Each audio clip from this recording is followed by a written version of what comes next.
Hi everyone. So every summer, Joe and I as Swim Swift Elite head out to Croatia in August to run some swim camps in collaboration with INCroatia Sports Education and Travel. And we've come to be really good friends with the CEO of that company, Ivan Verunica. And Nailed it. and he's here with us today. He's been so many places, done so many things that he's got an incredible bio. So Ivan is CEO of INCroatia Sports Education and Travel, as we mentioned. He's also the creative director of a tri-theatre company. He's born in Croatia, finished high school in the USA before getting his BA in English Literature at Ljubljana University. And he also got his MPhil in Dramaturgy at the University of Glasgow. Bit of an all-rounder. So after 6 years of working in Scotland, Luxembourg and the USA, he moved back to Croatia and dedicated himself to the three things that he's most passionate about, which is youth, theatre and sports. Ivan started Tri-Theatre, which is now an international drama school, with the overreaching aim of using drama as a unique tool to build self-awareness, self-confidence and inspire personal and social change in youngsters. He's written 10 full-length plays, which is pretty impressive, 3 of which have actually received international attention and awards as well. As a theatre professional, he's led workshops and collaborated with the Royal Conservatoire of Scotland, National Youth Theatre of England, Prague Youth Theatre, Santa Monica College, and also several international schools too. At the same time, he's also founded and managed INCroatia Sports Education and Travel, which is a destination management company, and he's worked in close cooperation with local and international institutions. INCroatia organises trips and events that are sustainable, meaningful, and can enrich the experience of athletes and students visiting Croatia. Through INCroatia, Ivan's worked with lots of different companies and people, including USA Swimming, United Nations Development Programme, Michigan State University, and also us, Swim Swift Elite. He's a father of 2. He loves spending time outdoors, which we will speak about a little bit today as well. And you'll often find him swimming and running on the beaches of Croatia or now Portugal. Indeed. That's a half an hour, Amy, isn't it? I think that's just all we got time for. We got 2 minutes. We got 2 minutes to wrap it up. I'll just say, yep, what she said, and move on from there. So thank you for being with us today, Ivan. How are you? I'm really, really well. I'm really well, and I'm really excited to be on. Truly am. And thanks so much for having me, guys, because I think that what you guys are doing, and primarily who you are as individuals, as human beings, is just wonderful. And to expose yourselves to young people, old people, it doesn't matter, to people around the world with your ideas, with your work ethic, and with your propensity to learn, your propensity to grow, I think it's a wonderful thing. So I would just like to start off by giving you a little bit of gratitude back, because like you said, we're more than just business partners, we're very good friends, and I think that what you bring into my life and other people's life is very valuable to me. So thanks for having me, and thanks for being so good at what you do. Oh, thank you, mate. It's just love flying all around today. This is, yeah, for sure. Why not? Why not? Let's see what happens by the end of it, though. Yeah. So how are you coping with the lockdown, mate? Obviously, it's going to have affected businesses in Croatia and Tri-Theatre quite a bit. How are you coping with it personally? I think not to lie, because obviously, so like we kind of like grow up with this inclination to sort of like paint a rosy picture of life, you know, kind of like even when people kind of like ask you, hey, how are you? And you're kind of like, oh yeah, great, you know, great, business is great, work's great, yeah, just, you know, wife awesome, yeah. We all kind of like have this sort of like socially conditioned inclination to go into, oh yeah, everything's great, which has the adverse effect of making other people feel like they need to keep up, and then we go into sort of like, you know. So for me, it's been uppish and downish. It's been a bit of a roller coaster ride. It kind of depends on what day you catch me on. But I think like so many people right now, motivation is an issue because like we discussed before, it's almost like there's been a halftime, you're playing your game, you're running, and then all of a sudden there's a halftime whistle. The ref, so like pushes you into the locker room, and you're in that locker room. You don't know how long the halftime is going to last, and you don't know whether it's still going to be the same sport once you come back on. So sometimes it's a little bit difficult for me to find motivation, and absolutely enjoyable either to be interacting with friends like yourselves, or just to be sort of like, you know what, enjoy the moment. This is a rare opportunity not to have to be with your mind in the future or the past, be like, oh, I need to organize this here, I need to organize this there, and I've got that player there, and if this happens here, and if that happens there. But you can just be like, you know what, I'm sitting down in this nice little living room, I'm having a cup of coffee, I'm talking to friends, like this is a really nice thing. So I think that from time to time, whenever you can get yourself out of the worrying mind of sort of like, this could be better, and why is this not happening, and what if this happens, and what if that happens? Yeah. It's a really beautiful, liberating feeling as well, just going like, you're pretty set as you are, type of thing. You don't need to go out there and, make the world a better place all the time. Yeah, for sure. I mean, you've one way that you try and kind of keep sane and keep happy a lot of the time is to go out and do you swim and you run and keep fit in that kind of respect. And I know that INCroatia are linking in with the swim run events program now, aren't you? So can you tell us a little bit about that and what you're still able to do at the moment over there with regards to doing your own swimming and running? Yeah, actually quite a bit. So thanks. Yeah, that's a great question. But like, to me, one of the nicest things about running INCroatia, certainly something that's kept me really, really invested into it, was meeting people like yourselves or other partners who have also pushed me to step outside of my comfort zone, So like, just like whenever you guys are in Croatia, I'll sort of like get a cheeky one-on-one session, or in your case, one-on-two session. So I've just got my private Olympic coaches over there by the side. So, yeah, so like to really try and improve. So not just to be like, oh yeah, this is just work, but that you actually try and push yourself outside of your own comfort zone in terms of what you do physically, where you go mentally. And as you know, so many times the two are interlocked.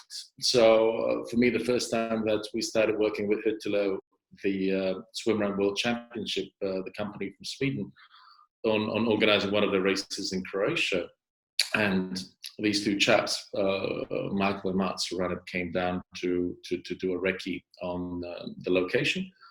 And it was March, and the temperature of the water of the Adriatic was maybe 13, 14 at the time. And they sort of like said, right, we're going to go for a swim. You coming with? And I just gave him a look that INCroatia would have given him, going like, yeah, you enjoy your bloody Arctic things, like not my cuppa.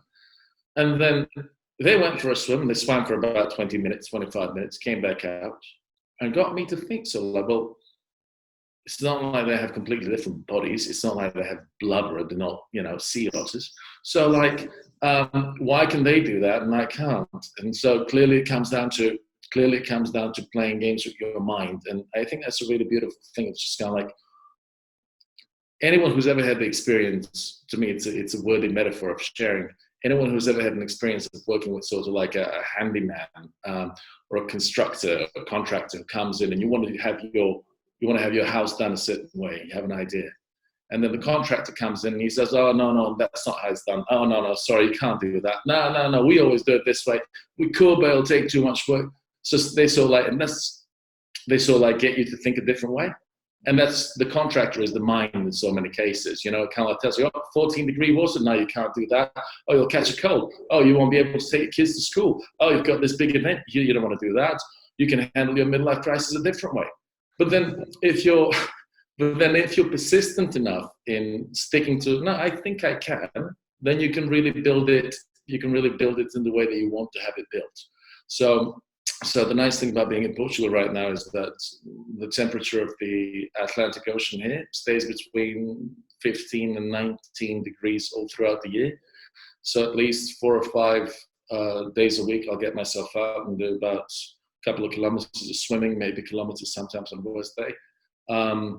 kind of depends on the waves as well. If the waves are really big, then it's difficult to do. And then there's a lot of running opportunities as well. So I'll do quite a bit of that. But going back to the motivation thing, it's always a lot easier to train when you have a race that you're training for. It's kind of like, oh yeah, I've got this competition. I need to get into that, and I need to shape up because you'll need it, man.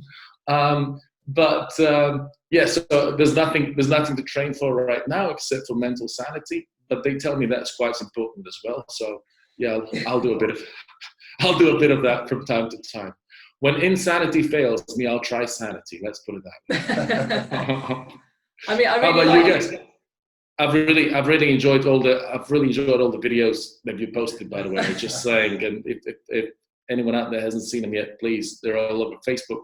The next, you can't say viral thing; it's not politically correct, but the next popular thing. So, and I think that really what you're doing with all the exercises that you're showing, we've been sharing it, and I think it's really helped a lot of people out on how to stay fit and how to stay in shape even when the pool's not available. So thank you guys for that. No, you're welcome. We've enjoyed doing them, as we've enjoyed speaking to guys like yourself as well. Well, I really like your point there about sort of basically the human body is so robust, isn't it? And I think very often the limiting factor is your mind. It's how to keep that in the strongest position it can be so that you do push yourself outside that comfort zone. And I just think, yeah, sometimes, especially living in the world we live in now, we often get a bit comfortable, and I think we kind of forget how robust the human body actually is, and we don't push it as much as we possibly could. So even if it's things like swimming in colder water than we'd normally like to, I think it's a really good thing to do to keep you kind of on your toes, keep you motivated, keep you young as well. Yeah, for sure. But I mean, you're absolutely right. And I mean, you guys have spent so much time in the pool, like thousands and thousands of hours in the pool. It's kind of like, how do you keep up the motivation to keep counting tiles, up and down and up and down and up and down? Because it can get tedious, especially sort of like, I would say that 25 to 50% of the training process into it, because your first 25% is kind of fine because you still have the, all right, let's do this. But then as you enter sort of like that second quarter, you're kind of like, typically this is like where kind of like you start sinking in terms of motivation before you kind of like, again, level it out to the second part in which you find your zen and just keep swimming. But really it's a big thing of just, I think, having a very honest conversation with yourself and knowing that at the end of the day, this is something that you love, that it's a beautiful thing. And I don't think that you should train. I'm not a proponent of result-driven training, but I don't think that you should just push yourself to win first place or to make it to a certain competition. I know that helps. I know that's how we're built. I know that's not necessarily built, but that's how we're taught to be if we go into competition. But I think really the training process is a beautiful process because it gets you to push your own boundaries, to move your own personal boundaries. If it just so happens that within the process of moving your own personal boundaries, you happen to be successful on a social level or a competitive level as well, and that's fantastic as well. But if you only train to win, then you can never quite fully win, or you only win for, like a day or two. Okay, I'm happy for a week, and then it's kind of like, now what's next? Mm-hmm. So I don't think that as a society we have a particularly healthy view of competition as such at the moment. There is what I perceive to be, and again, not to be too prescriptive, but I perceive to be too much of an emphasis on winners, and you have to win. But it's such a polarizing thing. People talk about polarization being a bad thing, which I agree with. So like, half the country of the United States is with Trump, and the other half is very anti-Trump, and similar thing politically in Great Britain as well, and many places today. But sports is the epitome of that. If you look upon it, most people look at sports as either won if you lost. And in cultures like the Yugoslav culture, the Balkan culture in which I grew up, second place is considered losing. It's kind of like, oh, we made it to the finals. Oh, shoot, what happened there? Oh, I'm so sorry, mate. And it just sort of like leaves you with this platform feeling, with this base feeling that you're not adequate. It leaves you with this base feeling that you should be better, that your life should be better. That if you work harder, that if you spend an extra hour in the gym or whatever it might be, you know, or even cheat in the end. That's why people use steroids and the like.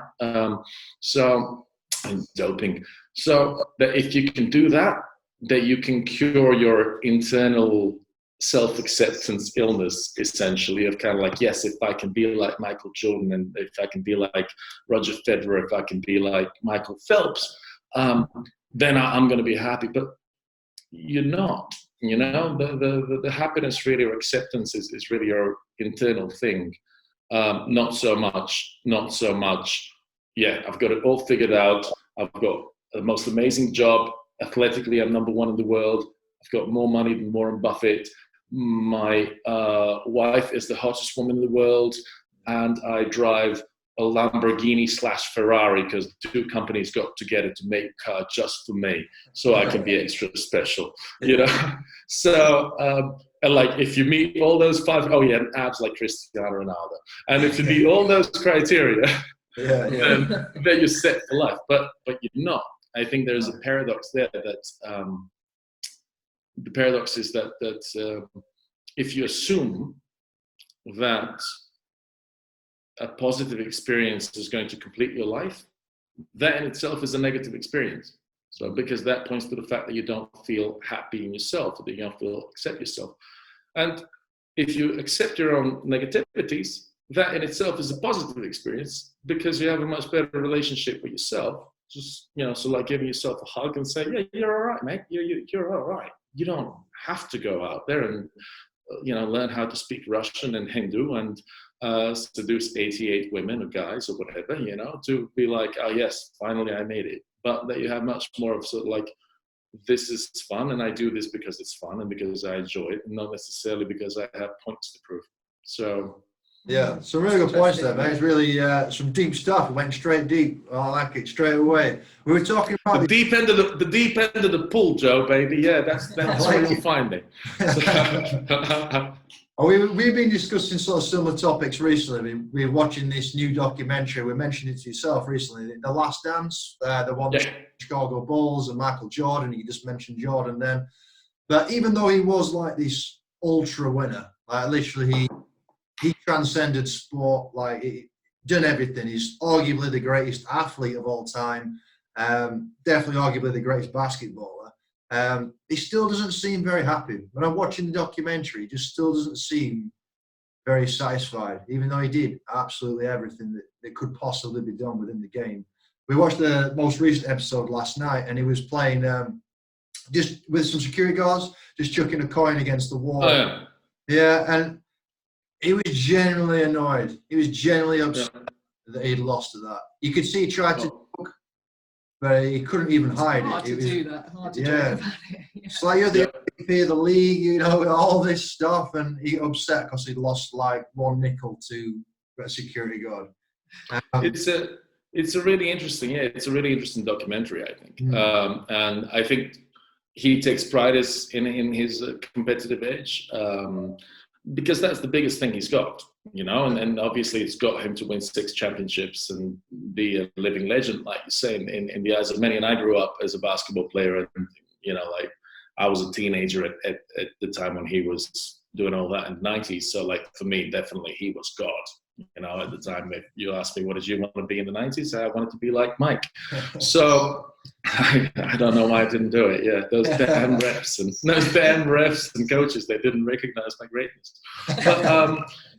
But he says in that very same episode, actually, he says a really interesting thing. He's defending himself about the gambling thing. And he says, like, I don't have a gambling problem. I have a competition problem. Or what he probably should have said is competitiveness problem. But because he won all the competitions he was in. But competitiveness is an addiction. And a lot of the times when people talk about addictions, they think about sort of like the physical addictions, you know, like smoking or drugs or whatever.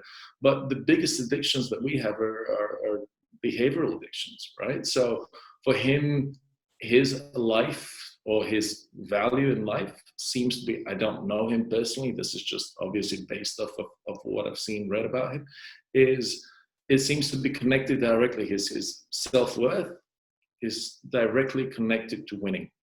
Yeah. And if he wins, he feels that he deserves the love and he deserves to be alive. And if he loses, even if it's like, chucking nickels, then he feels bad.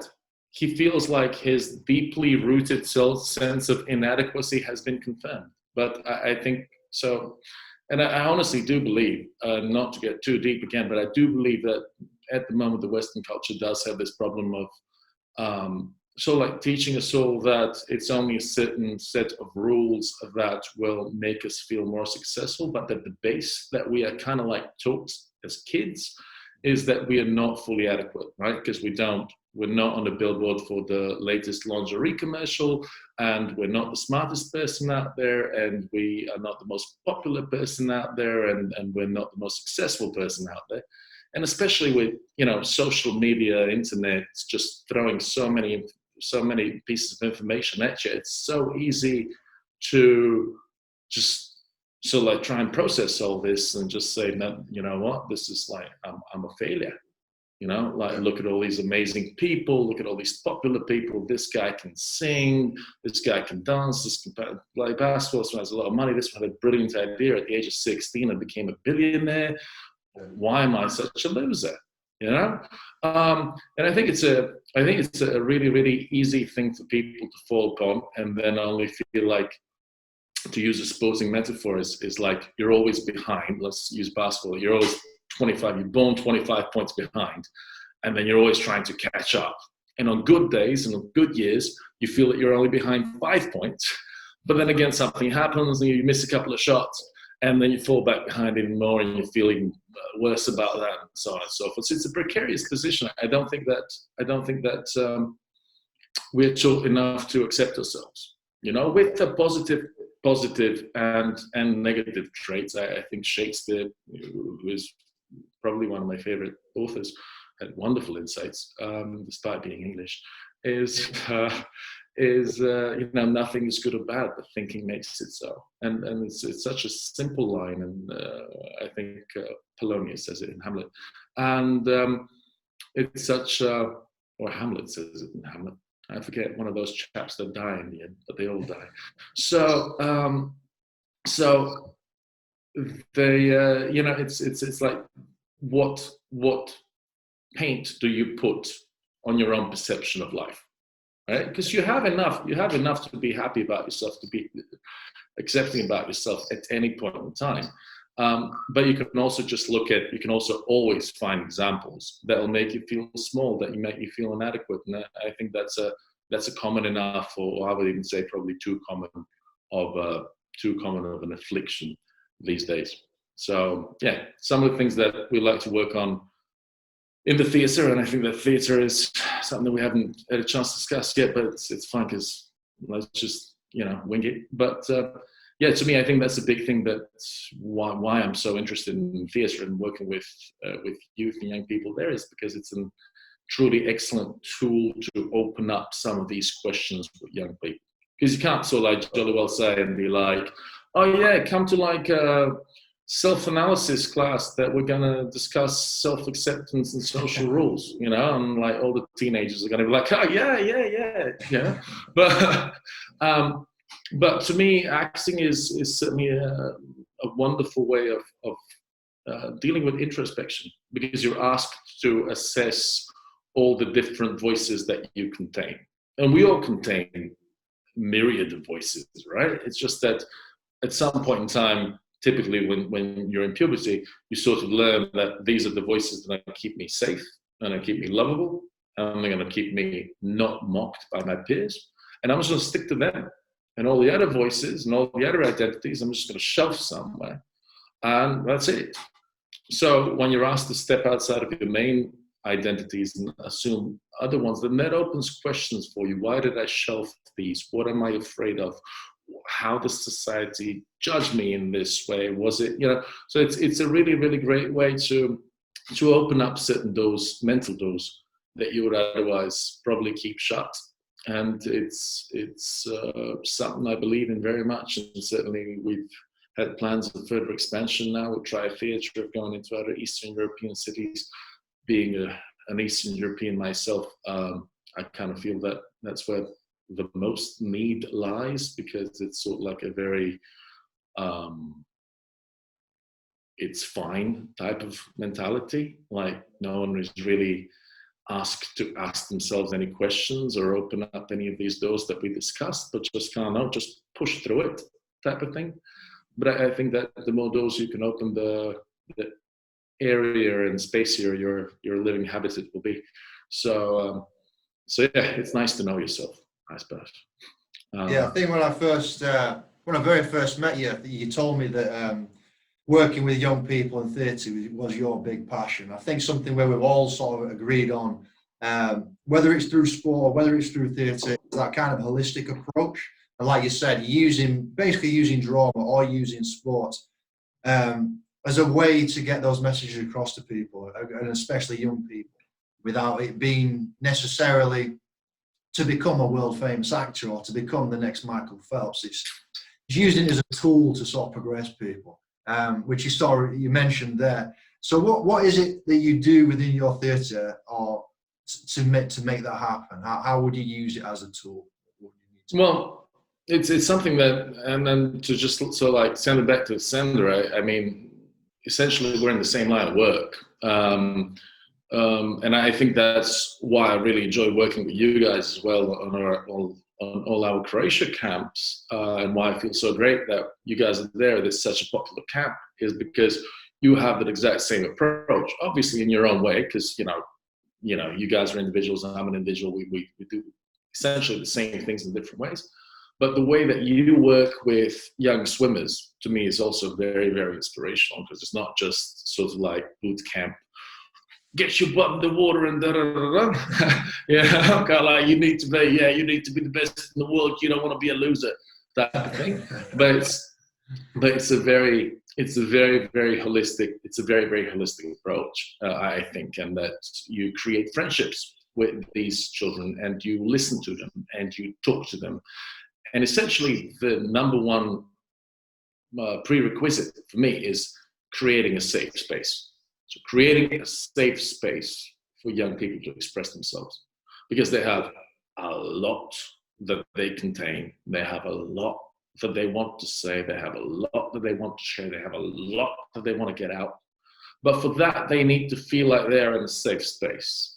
So essentially, the most you can do in any case is just to create a platform, a playground, if you like, at which they will feel that they can go out and play, and feel that they can go out and play and really air out their various identities, and not feel like they constantly have to be hiding something, not feel like they constantly need to be, the cool guy or the pretty girl or the slightly emo girl sitting on the side and not caring for anything, but sort of like that they can just go ahead and explore the richness that they are, and I think that's, again, kudos to you guys as well, because it very much says that you're extremely good at creating that exact same safe space where kids feel like they're in a great spot to be themselves and explore themselves.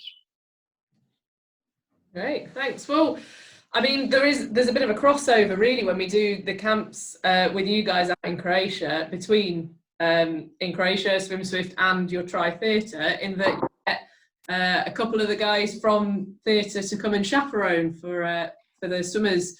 And obviously the swimmers that join us on these camps are from all around the world. So really diverse range of nationalities. Sometimes there's a little bit of a broad range of ages as well, and it's really nice to kind of have those swimmers come together in that kind of age group that you're talking about too. And I mean, I've always found it like really, really positive having those chaperones there, and they do have a real way of bringing all the kids together. They've never met before, a lot of them haven't, but they end up, like you say, leaving as friends and forming some really, really strong bonds. I mean, how important do you think that role of the chaperone is? And them coming from Tri Theatre, do you think that that makes a big difference as well?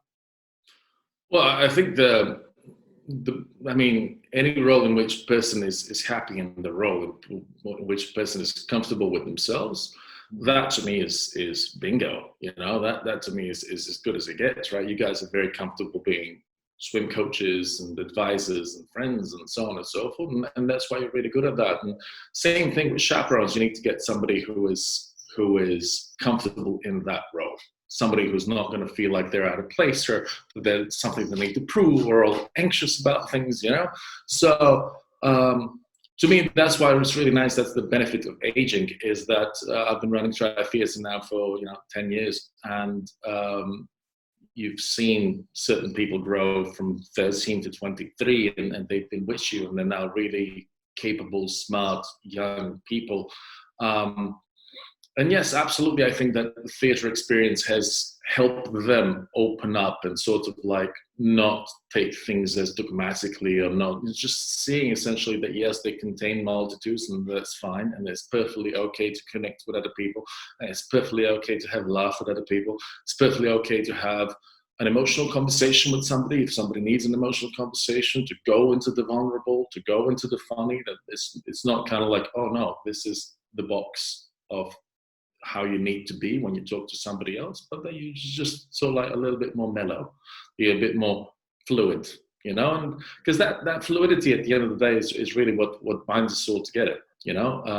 It's kind of like same thing with teenagers, because it's if you look upon it, you know, so like with your camp, it's mostly kids who are like 13 to 16. That is a really rough age, you know, like that is an age that I would not want to go back to, because you are in this factory of insecurity, yeah, you know, like pre-puberty, everything goes, you know, you're fine, whatever your mum and dad puts on you to go to school, you'll go to school on that, you're fine. But then all of a sudden you start comparing yourself to others, you start creating inadequacies, so on and so forth, and then you come into a hostile situation like a new camp, and all of a sudden you have that. So I think it's really important to have somebody who has that ability, just like you guys did, but also the chaperones, of kind of just saying, right, you know, get out of your glass, because like if you say like, if you have this water in this glass, and because I don't know, I'm in a glass and this is who I am, I'm the glass, but you're not. You're really the water, you know. It's the water that makes this glass pertinent. If it wasn't for water, what good is the glass if you have nothing to put in it, you know? So you're really the water. So, but a lot of the times we just look upon ourselves as sort of like, oh no, this is who I am. I'm made of glass, and if you hit me too hard, I'm going to break. You know? So you're the water. You're just going to spill into something else. You can't break. So I think it's really, really nice to be able to find somebody who can sort of like open it up a little bit and create a more safe environment for young people to not take themselves too seriously and just enjoy themselves. And I think, you know, like looking back at the 5 years of camps that we've had, between the swimming component that you guys have done so marvelously, and the social component that you guys also take in, but the chaperones have been in charge of, there have been some really, really enjoyable camps, I think, for most. Yeah, it's good. It's a bit like Bruce Lee there, mate, being like water. But yeah, we every summer, yeah, be like water, my friend. Yeah, every summer, sat in a patio, having a little beer after the days of camp, looking out at the sea, because it's a tough job we've got. And we'll obviously review and reflect on the camp and how it's going so far. And I think one thing since day one we thought was really good was to bring those chaperones in, that they managed to create a team dynamic really, really quickly, like faster than probably we would be able to do on our own, where these kids coming from all over the world have known everybody's names by day one, day two, they'll know everybody's names, and you know, I made friends, and that's probably been one of the nicest things for us. Be fair, we've had some kids that have been on camp 1 year and become little pen pals with each other, even though they live in different countries, and then they've come back again the next year because they both knew each other were going to come on it, which has been really fantastic for us. We really felt good to be a part of that, and yeah, it's been really nice. Is there any sort of developments you're looking at during this time? Because obviously everything's closed down. Have you sort of used this time for any reflection on where you think you'd like to develop, like Tri Theatre and stuff moving forwards? Does he give you any time for that, or is it everything's on pause and you're just going to pick up running where you are? Well, right now it's kind of like we were working on a big tritheatre development, so going into Warsaw, Bucharest, what else was it? Tallinn, a couple of other places, and that was coming along really, really beautifully. But yeah, it did go on a bit of a break right now. And yet, right now, making big plans almost feels like, you know, you're trying to build a brick and mortar house, and you're just kind of like, oh, if the sand moves away, then you're missed, you know. But Yeah. I think most of the programs that we've been running will survive in one form or another, because they're not necessarily just very simple. Oh yeah, here's a hotel and a cocktail, and we want to make you feel like you're special for a week, and then go back into your life type of thing. But I think pretty everything we've done over the years, both at Tritheatre and INCroatia, had to do with relationships. So had to do with developing relationships, had to do with developing, looking at yourself, looking at others, accepting yourself. Creating friendships, like you said, I think it's a beautiful example you've just given. The very fact that, you know, the three of us will talk whatever once a month, just so like, you know, get together and so like have a Skype or a Zoom conversation. I think it's really, really beautiful, you know, and it's not something that you typically always find. But so I think that in this sense, life will go on. We're not sure exactly how these programs will develop. But certainly what the focus has been also for INCroatia is working a lot more with community service. So not just pretending that Croatia is all nice and beautiful and beaches and amazing green meets the blue, whatever not, which it is, and that's great. I don't want to get sued by the Tourist Board of Croatia. But it's a stunningly beautiful country, but it has its problems. So I think, again, like we discussed in the beginning, not to just, oh yeah, I'm just going to post my good pictures. I think it's really important to also work with children from like the orphanages, you know, kids from underprivileged homes, that type of stuff. So pretty much all the trips that we're running now with international schools, with universities, with many of the camps, would also include a component of stepping outside of your comfort zone socially as well as physically. Not too much, obviously, because if, you know, somebody gets you too far out of your comfort zone, it's just going to create a trauma. But just getting people to diversify their perspective and not necessarily say, oh, good, you know, coffee makes me happy, water makes me fart, so I'll just drink the coffee, you know. But they have a wider perspective and realizing why something affects them in a certain way, and what are some of the ways in which that they can be engaging themselves as critically thinking individuals as life moves on. So yeah, that's sort of like our platform really that we envisage as the thing. But yeah, in terms of like concrete specific projects, yes, there are things that we are working on, but you know, for 2021 and even some progress for 2020, your camp is still on for late August, which looks like it's going to be successful. We have the big INCroatia Swim Challenge in October that I hope that you guys will be able to come out for. It's the opportunity to swim about 25 kilometers over 2 days in the Adriatic. I was a sprinter, remember, Ivan? I know. You can just do 100 meters and then come out for a 5. There's a boat there. But what 100 meters? You're going to dominate the first 100 meters. Get on the boat. So yeah, but no, it's a challenge. So it's not a race, and that's really the sort of the direction in which we're heading is to say, you know, come out if you can swim all 25k, brilliant. If you swim 5k and the longest you ever swam before was 3.5, then that's 1.5 kilometers more than you did before. So well done. Sit down, have a banana and a beer, and you know, be proud of yourself. So yeah. So that's the look at it. We're not trying to create, you know, Ubermensch of kind of like, oh yeah, we only work with the elite, but we want people to have a good time. We want people to discover new reservoirs within themselves that they just need a little nudge to try and discover. Yeah, Very good. definitely. It sounds fun. Intrigued by this in October. Yeah. Be good. Intrigued by Sure. 25k. Well, yeah, that'll be interesting. So obviously now you do some swimming and some running for yourself. And what you've kind of alluded to already is that you were formerly a basketball player as well through.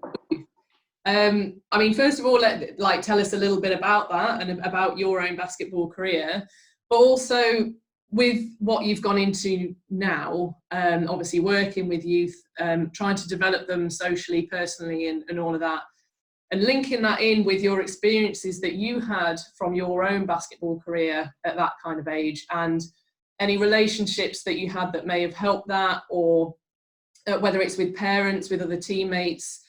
How do you think that all fits in? Like, what have you learned from that? And you've obviously got 2 of your own kids now. Like, does that affect how you might then work with them or any of the kids that you do work with? Yeah, it's a really interesting question. Yeah, it's a really interesting question. Like, I hope you guys have the next 2 hours. Can I have a bottle of whiskey, please? Sorry. But no, when I was growing up, so like late 80s, and which was the time at which I was beginning to do sports, and Yugoslavia, which was still a country at the time, was very, very successful. It was going like through this great big height of its sporting life as a country. So they were very good at a number of sports, but certainly basketball was the one that was dominant, with players like Drazen Petrovic and Toni Kukoc and Vlada Divac, and like a really, really strong team. And they were, idols in everybody's eyes. So everybody wanted to be like them. And then that also coincided with the NBA becoming such a global phenomenon, partly because of Michael Jordan and, just kind of like it becoming a global game and selling sneakers and so on and so forth, like big posters and all that type of stuff. So for me, fell into basketball. It just also happened that I grew to be quite tall. I'm 2 meters tall, so that's what, 6'6.5". And my dad was a basketball coach as well. So he always kind of like had the, oh yeah, you're going to be my son and you're going to go into basketball and you're going to live out the career that I never had. So I only realized that later. Of course, at the time, you're just a kid and you want to be liked by your dad. So I was like, yeah, that's fun. It's only later in my late 20s, actually, that I realized just how unhealthy a relationship that was. But at the time, you just kind of like go along with it. And then, that led, one thing led to another, and I was on the Croatian under-16 national team, ended up in the States for a couple of years playing high school. And came back and played semi-professionally in Slovenia. But to me, really, some of the most interesting things looking back at it was just how much of it was an attempt to prove to myself that I could do that, that I can be a winner and that I can be successful and that I can win. And ironically enough, whenever I think about typically up until at least the semi-professional level playing Division 1, I was one of the better players on my team. And because I was one of the better players on my team, because I attached playing basketball so much to my identity and my ego and everything, whenever it would come down to the wire of kind of like it's a clutch game, it's a close game, it's like clutch shots, I would choke, I would miss free throws, I would miss shots, I would lose balls, because I was putting this pressure on myself of that I shall perform. And ironically enough, out of this fear not to lose, you would lose, right? Just kind of, you guys are professional sportsmen as well, just how powerful an instrument pressure is, right? So if you're preparing and you're all, you're on that starting block and you have 88 million things going through your head, it's kind of like, don't make a fool of yourself, really make sure you're off to a good start, you can really mess yourself up in this way. So I didn't do, at least not regarding this, I didn't do any official therapy, but I certainly spent a lot of time thinking about myself, my approach to sports, what sports means to me, why I was, why was basketball one of the places at which I was morally the most flexible in than all the places. I did some things on the court that I would just consider just bad, just kind of like, why would you want to try and, just, little things kind of like, lying to the ref about a call or something. Like, you know, you hit a guy and you say, I didn't touch it. You know, like those types of things, you know, kind of like, or provoking guys into being angry, you know, trash talking, all that type of stuff. So like, yeah, okay, part of it has to do with sort of like the teenagey and young male type of I want to dominate thing. But also I think a lot of it just has to do with competitiveness, just with sort of like this pressure to win. So for me right now, it's as a father myself, of my children being 8 and 7, and sort of like nearing that age at which they're starting to do sports and the like. Yeah, it's a big thing to be as standoffish as I possibly can. You know, it's to be as standoffish and like, okay, if you want to do this, let's try and do this, but not to push them to be as result oriented. If they end up being that, that's fine. You know, that's perfectly. You know, if Zell ends up being the next Michael Jordan, which I doubt, then that's fine. Then if it happens, it happens. But for me, I think it's really important when you approach young people is not to try and impose your own vision of the sports or of the theatre or of the play or whatever it is that you're doing, but that you truly now allow enough space for themselves to discover some sort of their own take, so their own approach to the sport. Because just because basketball meant this and this and this to me doesn't mean it needs to mean the same thing to somebody else. In fact, there's a 99.9% chance that it's not going to mean that thing because they're different people, it's a different time. So it's very, very important not to try to hold the world still. It likes to revolve. So yeah, to me, it's been a sort of a love and hate relationship with basketball. And yes, one of my guilty pleasures these days is also going back and watching, like, you know, YouTubing 90s games. And so like, oh yeah, I'll just watch that game. That was a great game, you know? But I'm not entirely sure. Yeah, I'm not entirely sure that I had an entirely healthy relationship with sport from today's perspective. At the time, I enjoyed it, but looking back at it now, I also feel that it has caused me quite a bit of grief, and it has certainly emphasized my feeling that I was born inadequate, and that it's only when I win that I'm vindicated, and that's great. But if you lose, then that's awful, and you should feel ashamed about it. Which is a horrible premise to be starting from, really. Yeah, that's kind of like you only have a slim chance of not even going into the positive, but just going to zero. And then that's only going to last for a little while before you say, right, what's the next league? What's the next challenge? What's the next trophy that I can win, right? So, that's. I hope that kind of answers your question in a weird roundabout way.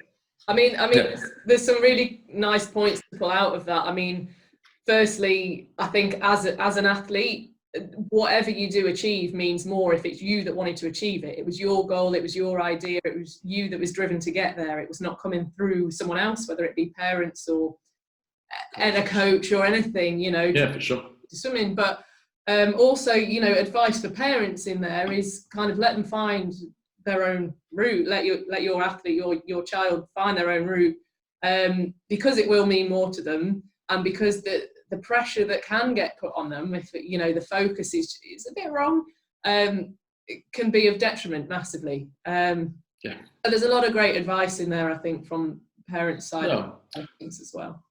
We've obviously the age group we work with is usually 10 to 16, and like you said before, you spend a lot of time sort of reflecting on yourself, and once you've gone through that, you sort of like come to some sort of realizations. It must be very hard as a parent not to want to pass that on to your kids and to your athletes as a coach, to save them a little bit of time and so they can learn from your mistakes. And, you know, we've even had times where parents are kind of getting a little bit pushy with the kids and they're wanting to work with us so much that we think it's to a detriment to them. And we've had to, you know, have that awkward conversation and tell them that's probably not in the best interest of their 10, 11-year-old swimmer to be making really 2-hour-long journeys to see us like weekly visits. They don't need that. They don't need that. They need time to develop themselves and work things out and Enjoy it. and yeah, keep that enjoyment. Because like you said, you didn't have the excuse me, the healthiest relationship with sport. You're not sure about that. So yeah, you want to keep that kind of lifelong love of sport and you exercising. I think like that sometimes gets overlooked, and a lot of coaches fall into the trap. What I see is where they'll really want the best results-driven performances out of their young swimmers.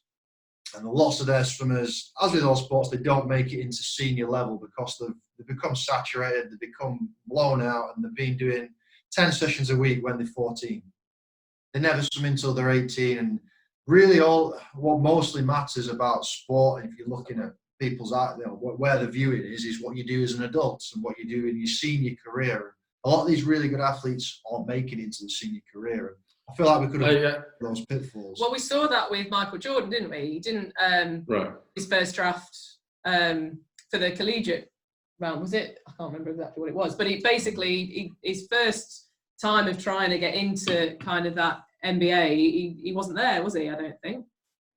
Yeah, high school level. Yeah, you're right. But yeah, I think to me it's what you guys are talking about. Yes, I think this is a very common trap, and the very common trap is the trap of the result-driven training, result-driven life, for that matter. Because everything we're talking about for sports, and which is why sports are so popular at the end of the day, because they're like a microcosm of life, right?